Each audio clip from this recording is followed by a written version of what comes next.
अरविन्दं मुखारविन्दे विनिवेशयन्तं भक्तस्य पत्रस्य पुडेशयानं बालं मुकुन्दं मनसा स्मरामि।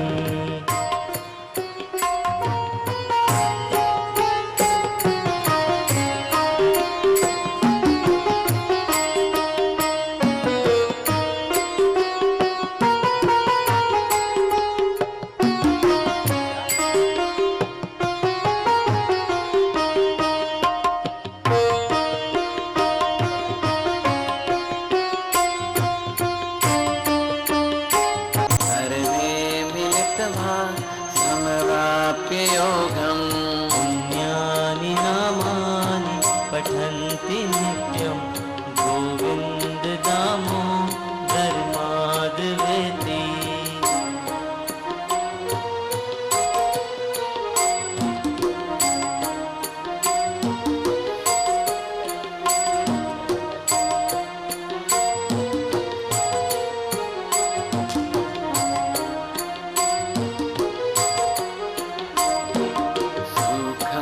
शयाना विलये निजेऽपि धामानि विष्णु प्रवदन्ति मर्त्यः।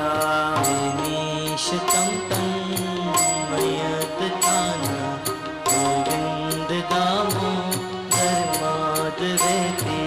जिहवे सदेवं भज सुन्दराणि नामानि कृष्णस्य मनोहराणि। भक्तिर्द विनाशिनानि गोविन्द दामोदर माधवेति।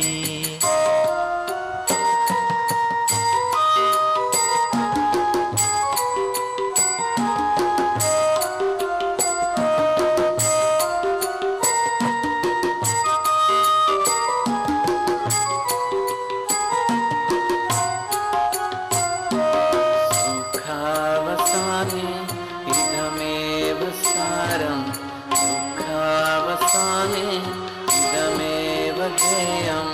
देहावसाने इदमेव जाप्यं गोविन्द दामोदर माधवेति। जिह्वे रसज्ञे मधुरप्रियात्वं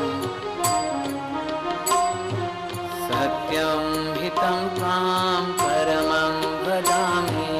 आवाहयन्ता मधुराक्षराणि गोविन्द दामोदर माधवेति। त्वामेव याचे मम देहि जिह्वे समागते दण्डधरे कृतान्ते। वक्तव्यमेवं मधुरं सुभक्त्या गोविन्द दामोदर माधवेति।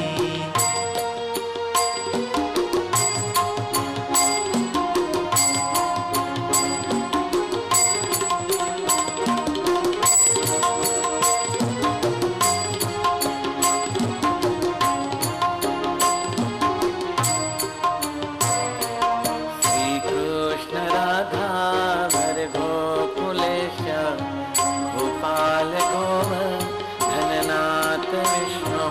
जीवेऽपि भस्मामृतमेव देव गोविन्द दामोदर माधवेति। गोविन्द दामोदर माधवेति। गोविन्द दामोदर माधवेति। हरे कृष्णा हरे कृष्णा कृष्ण हरे हरे